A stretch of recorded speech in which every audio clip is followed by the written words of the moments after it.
Mi nombre es José Eduardo Telles Espinosa. Esto es Charlas de Amparo. El día de hoy, con la grata presencia de nuestro amigo, el doctor Jesús Naveja Macías, pero en su función de académico y litigante. Jesús, bienvenido a esta charla de amparo. Cuéntanos, orígenes del amparo. Gracias. Primero, manejar y establecer que es muy grato estar en charlas de amparo. Realmente lo que ha permeado a nivel nacional es impresionante, entonces es un espacio que va a tener una gran difusión a nivel nacional. Bueno, ha habido una serie de discusiones en el Congreso Nacional con el tema del origen del juicio de amparo.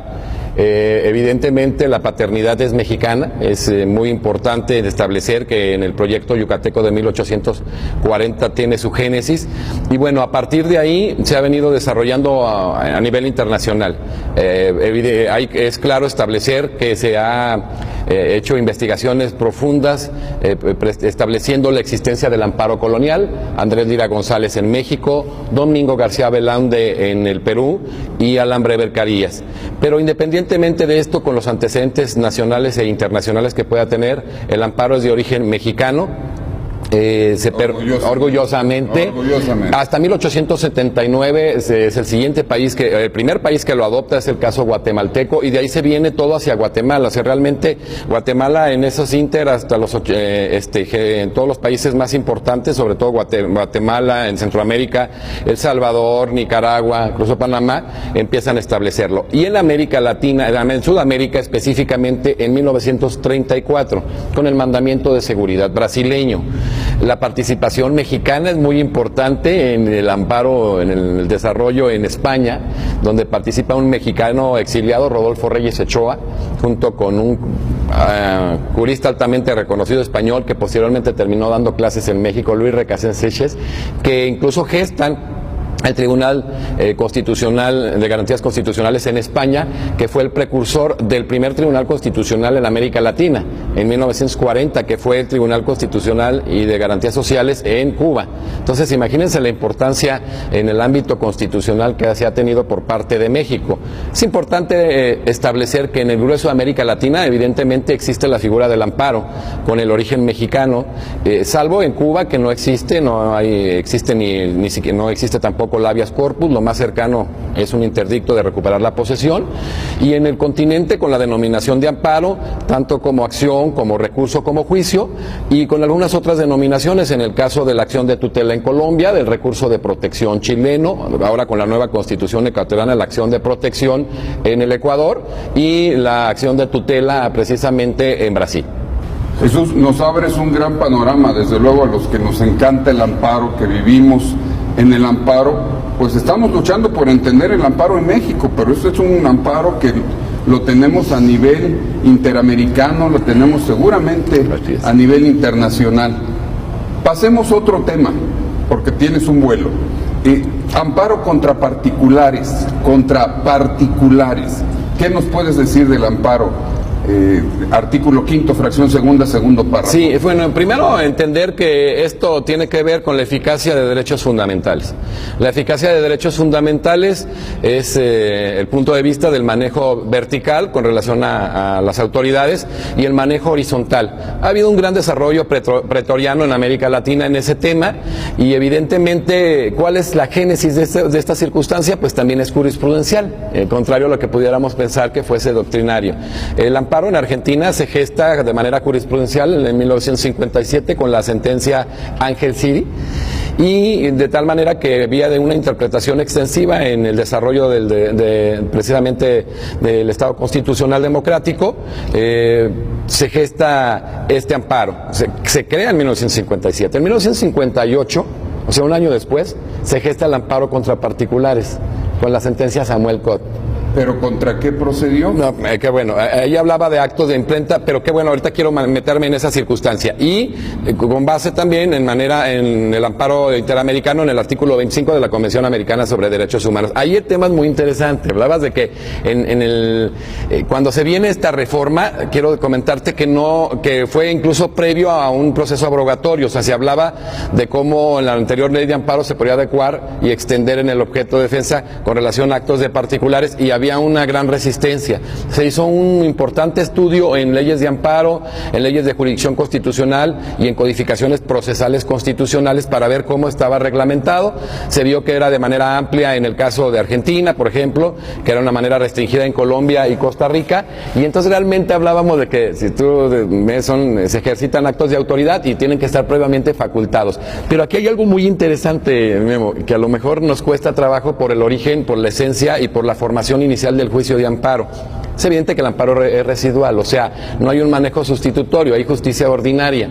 Entonces, eso implicaría, imagínate, si fuera en todos los casos específicos, yo creo que es tocar el tema de derechos preferentes. Fíjate que ahí es muy importante. O sea, derechos preferentes como el derecho a la vida, por ejemplo, el tema vinculado al derecho a la salud, al agua, etcétera, que podrían tener un tratamiento definitivamente de manera directa, en la eficacia directa del juicio de amparo. Pero cuéntanos, Jesús, regresando al punto de origen, ¿cómo inicia este amparo contra particulares? O sea, ¿sí procedió contra particulares, o sea, contra un particular, o como muchos sostenemos?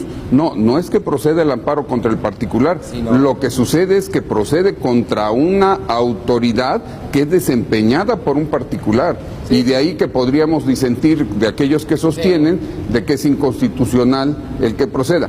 Pero precisamente tú que conoces este amparo latinoamericano, ese primer asunto de libertad de imprenta, ¿era un particular o por qué? No, sí era un particular, efectivamente, pero mira, por ejemplo, qué bueno que quiero aquí abordar en el tema. Por ejemplo, una detención en flagrancia. ¿Sí? ¿Cómo podría ser considerado ahora con la configuración del amparo, específicamente quien detuvo en flagrancia? No, pero ¿dónde está la función, el carácter de autoridad previsto en la ley para efectos de quinto fracción segundo párrafo? Pero ahí sí yo creo, ahora con la implementación del derecho internacional de derechos humanos, donde se establece la complementariedad del derecho internacional de derechos humanos, donde el amparo latinoamericano está de alguna manera regulado por ese artículo 25, yo creo que sí podría, no debería haber ese tipo de restricciones en caso de derechos preferentes. A lo mejor viene una discusión y un debate, perdonando la expresión, pero... O sea, tú serías de la opinión que le quitemos ese parámetro que tiene el quinto fracción segundo párrafo, que sea solamente si está facultado conforme a la ley. O sea, tú serías de esa idea, porque si no, suelo decir, si el amparo procede contra particulares, nos vamos a empezar a pelear uno contra otro, ¿no? Mi vecino claro, y en dónde queda la justicia ordinaria, estoy de acuerdo, y sobre todo el abuso que se hace del amparo por parte del mexicano, o sea, ese es un gravísimo problema. Pues tenemos el caso pretoriano, en el caso de Florén Cassés, como materialmente en violaciones a derechos fundamentales, al debido proceso, y todo el mundo quería meterse con ese caso, y imagínate cómo iba a quedar la corte. No, aquí lo más interesante es que cuando se estableció esa circunstancia se analizó precisamente el vicio que se tiene de la manera en que se acude al juicio de amparo. Yo estoy de acuerdo contigo, son autoridades, básicamente esa es la situación, pero realmente con base al artículo 25 en derechos preferentes sí debería de accesarse a casos específicos de particulares con situación de la eficacia horizontal. Debería de ser. Ejemplos específicos de la aplicación de este texto convencional hacia casos de amparo contra particulares. Fíjate que, sí, hay muchos y te digo, vamos a entrar a debates. Por ejemplo, en el tema de, por ejemplo, metiéndote ya al manejo complementario en la Convención, el derecho a la vida manejado por el artículo 4 de la Convención y la integridad personal. Cuando hay una persona que verdaderamente es amenazada, específicamente en su vida, y ordinariamente, pues imagínate, a mí se me haría un ejercicio interesante, llega esta persona, a las agencias del Ministerio Público y le pueden decir espérese a que suceda algo, no, esa es una realidad, incluso pues ya las amenazas y algunos tipos de cuestiones quedan descartadas, para que puedan establecerse medidas cautelares al respeto de su integridad. Pero imagínate ahora en el Estado mexicano, como vivimos, que dijeras, bueno, ¿sabes qué?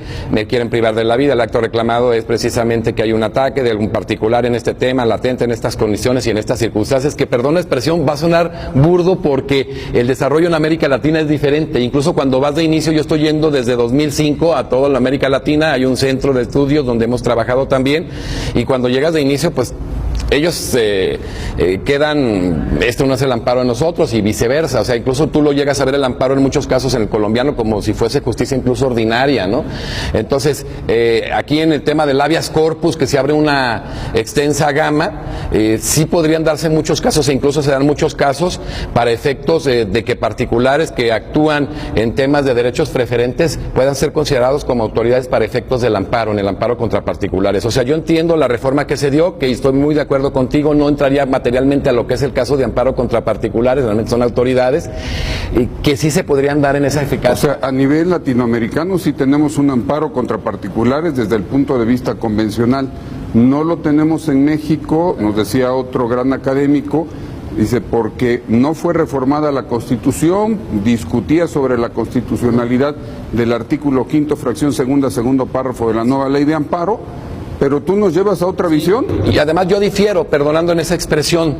¿Por qué? Porque independientemente de que se maneje inicialmente ese bloque de constitucionalidad, ahora con el tema de la implementación del derecho internacional de derechos humanos, que técnicamente debe haber sido directa con la ratificación de la Convención en 1981 y de la jurisdicción de la Corte Interamericana en 1998, si nos metemos a ese tema, con base al artículo 1.1 de la Convención y el 2, la obligatoriedad precisamente en el cumplimiento y la vinculación del derecho internacional de derechos humanos, y con 4 sentencias de la Corte Interamericana que son básicas en el tema de control de convencionalidad en sede interna o control de convencionalidad difuso, que son la sentencia Almonacid Arellano contra Chile del año 2006, en el caso Trabajadores Cesados del Congreso contra Perú del año 2006, en el caso Cabrera Montiel de México en 2010, y en el caso muy específico y que complementa toda esta esfera de protección en el ámbito interamericano dentro de la jurisdicción constitucional supranacional, específicamente interamericana, en el caso Hellman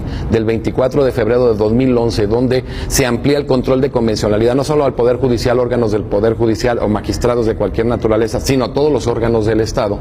Se establece y se crea realmente en esencia ese control que a final de cuentas llega a establecer el derecho internacional de derechos humanos como norma de normas y el derecho interno nacional o doméstico como infraconvencional. Y entonces con esa configuración, en la tutela judicial efectiva contemplada por el artículo 25 de la Convención, nos lleva a ámbitos de la existencia precisamente de principios que algunos que hoy se abordan, novedosos en materia del juicio de amparo, muy interesantes de alguna manera, como la dirección judicial del proceso, el impulso oficioso, el carácter tuitivo de la norma, el que se adecúen las formalidades específicamente del amparo, mecanismo de protección a las necesidades del mismo proceso constitucional, y entonces esa configuración nos lleva a que se tengas que ir y abordar específicamente en este caso. Y voy a poner un ejemplo práctico muy interesante.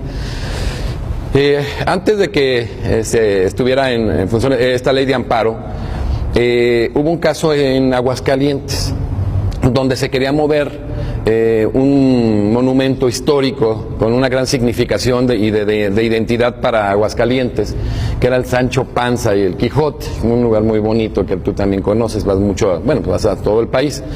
Y entonces se habló y se abordó, se hizo un análisis profundo y se encontró un derecho difuso específicamente, que es la protección al paisaje cultural. Se aborda venido de la doctrina argentina, nos apoyamos en temas muy interesantes de Ricardo Lorenzetti, presidente de la Corte, de Néstor Caferata, de Ignacio Saus, de Enrique Müller, que cabe decir, van a estar varios de ellos en charlas de amparo posteriormente, y en esa situación y en ese tema nos encontramos que precisamente el juez de distrito decía, bueno, pues esto no aplica porque a final de cuentas no lo contempla la normatividad. Al momento de generar el recurso, nos dimos cuenta nosotros que con el manejo complementario y ahora el tema del derecho internacional de derechos humanos, evidentemente se teníamos que ir hacia el artículo 25 de la Convención en el tema de la tutela judicial efectiva, y el colegiado precisamente revoca y ordena que se admita la demanda de nueva ley de amparo, y se admite. Lo interesante en ese caso fue que al momento de pedir los informes, las autoridades recularon y ya no siguieron, ya no supimos al final que podía haber pasado en sentencia, ¿no? Pero fue muy interesante por la gama de posibilidades que se da en ese tema. Entonces, ese artículo 25 hoy en día se convierte en un bastión que evidentemente va a haber resistencias, y que las hemos entendido en el control de convencionalidad porque es algo novedoso, que el mejor gestor El control difuso en América Latina lo ha hecho esa Argentina, y en su momento generó doctrina de resistencia, que se le denominó el margen de apreciación nacional. Pues como nosotros no queremos resistirnos a seguirte escuchando, vamos a ir a una siguiente cápsula. Te invito a que no te vayas, que ese vuelo se espere unos minutos más, pero porque nos abres una gran puerta para quienes sostienen la inconstitucionalidad del amparo contra particulares. Nos das una visión latinoamericana del amparo, nos haces referencia a todos estos países, nos haces mención a la Convención Americana sobre Derechos Humanos. Estudiosos del derecho, hay que seguir aprendiendo todos los días. Mientras eso sucede, mi nombre es José Eduardo Telles Espinosa, esto es Charlas de Amparo.